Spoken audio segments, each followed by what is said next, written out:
Hello guys, welcome back to the channel. तो आज हम बात करने जा रहे हैं टीडीएस अंडर सेक्शन 194 बी के बारे में। वीडियो को शुरू करने से पहले चैनल को सब्सक्राइब बिल्कुल कर दो, बहुत ही बढ़िया वीडियो है, एंड तक देखेगा। So let's start. तो देखो, सबसे पहले थोड़ा सा इंट्रोडक्शन हम ले लेते हैं यहाँ पर। तो जो सेक्शन 194 बी है, mandates that tax be deducted at source on winning from lotteries, quiz, contest, game shows, online gaming and similar competitions. तो 194 बी आपका क्या बोलता है कि जब भी आप कोई भी अमाउंट एज अ लॉटरी का अमाउंट जीतते हो, कुछ कॉन्टेस्ट में कोई पैसा जीतते हो, गेम शो में जीतते हो, ऑनलाइन गेमिंग में जीतते हो, या फिर इससे रिलेटेड किसी भी चीज में आप अगर आप पैसा जीत रहे हो, तो उस पर आपको टीडीएस देना पड़ेगा अंडर सेक्शन 194 बी। ओके, तो अब इसको डीप में थोड़ा एनालिसिस पढ़ लेते हैं इसकी। सबसे पहले हम इसकी पढ़ेंगे एप्लीकेबिलिटी क्या है इसकी। तो देखो, ये जो सेक्शन है, apply to any person responsible for paying to resident any income by way of winning.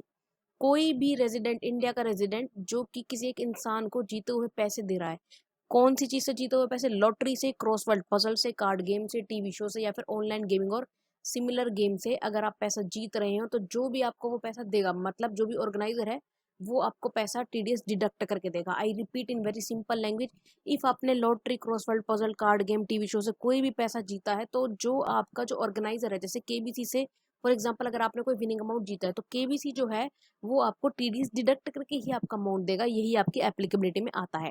फिर हमारा नेक्स्ट टॉपिक आता है कि थ्रेशोल्ड लिमिट क्या है, कितना टीडीएस जो है आपको देना है, कितने अमाउंट पे। तो जब आपको 10,000 से ज्यादा का विनिंग अमाउंट मिल जाएगा ना एक फाइनेंशियल ईयर में, तब आपको टीडीएस देना है। ठीक है, ओनली वेन जो अमाउंट है वो 10,000 से प्लस हो जाएगा, ज्यादा हो जाएगा, तभी आपको टीडीएस देना है। अगर आपका विनिंग अमाउंट 10,000 से कम है, ठीक है, 10,000 से कम है, तो आपको कोई टीडीएस नहीं देना, जीरो टीडीएस है आपका। 10,000 तक अगर आपको एक साल में मिनिमम अमाउंट मिलता है, तो आपका टीडीएस जीरो होगा। फिर हम बात कर लेते हैं रेट ऑफ टीडीएस के बारे में।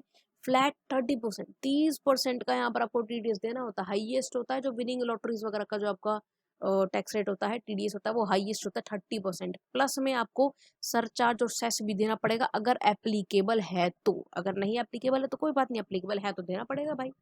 फिर वो कहता है कि no basic exemption benefit applies. कोई भी बेसिक एग्जामेशन नहीं मिलेंगे जो आपको 80C से लेकर के 80U तक या अदर सेक्शंस में मिलती थी, कोई सी भी नहीं मिलेगी। जो भी आपको एसएससी के नॉर्मल इनकम लेवल पे डिडक्शन मिलती थी, कोई भी यहाँ पर नहीं मिलेगी। फिर हम आगे बढ़ते हैं कि विनिंग प्रोविजंस क्या है। यहाँ पर कुछ विनिंग प्रोविजंस है। तो सबसे पहले प्रोविजन पे हम आ जाते हैं कि if price is only cash. अगर आपको कैश प्राइस मिल रहा है, तो जो पेमेंट होगी उसी के टाइम पे आपका टीडीएस कट जाएगा। ठीक है, कोई दिक्कत ही नहीं है यहाँ पे, तो पेमेंट के टाइम पे कट जाएगा।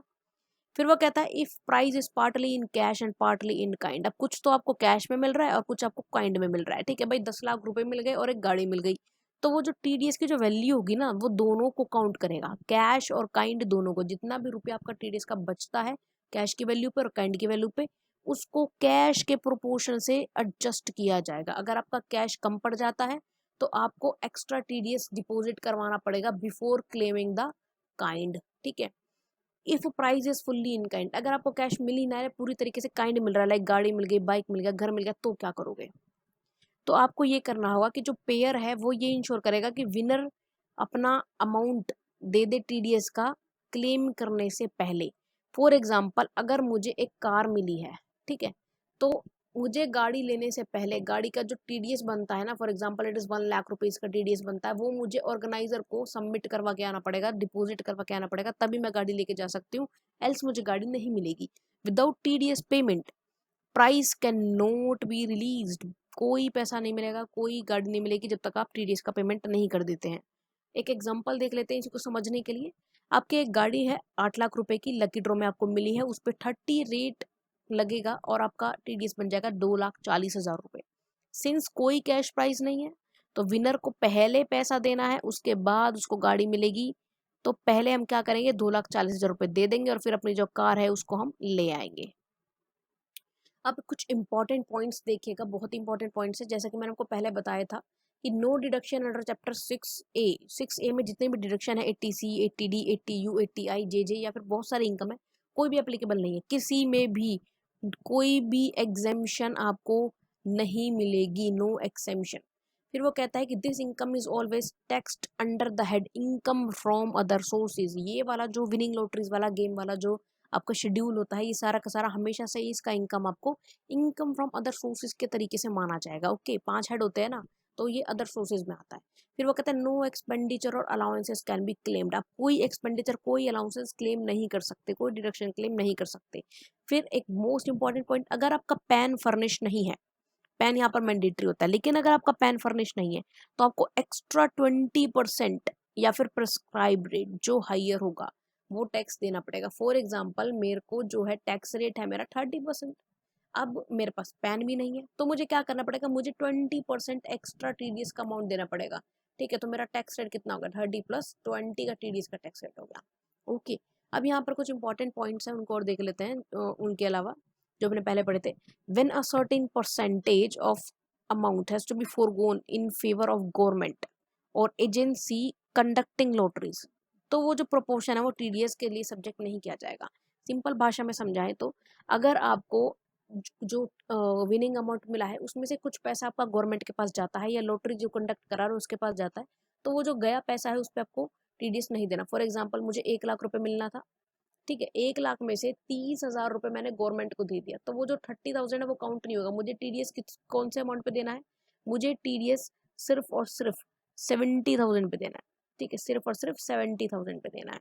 नेक्स्ट पॉइंट कहता है where an agent receive the prize money of unsold ticket, agent को प्राइस मनी मिल गई, क्यों, उस टिकट की मिल गई जो टिकट बिकी नहीं थी, तो ये जो प्राइस होगा ये हो गया आपका अनक्लेम्ड प्राइस।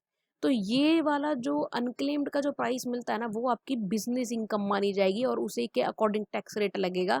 उसमें आपको 194B के अंडर टैक्स नहीं देना, क्यों, क्योंकि उसका तो भाई काम है लॉटरी की टिकट बेचना, उससे पैसे कमाना।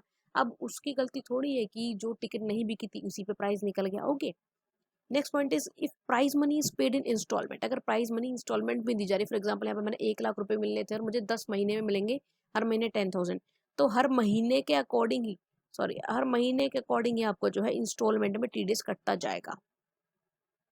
फिर वो कह रहा है tax shall be deducted on payment of commission, जब भी आप कमीशन दोगे तो उस पर टैक्स डिडक्ट करके ही दोगे, फिर चाहे लॉटरी एजेंट को दे रहे हो अंडर सेक्शन 194G, ना कि अंडर सेक्शन 194B।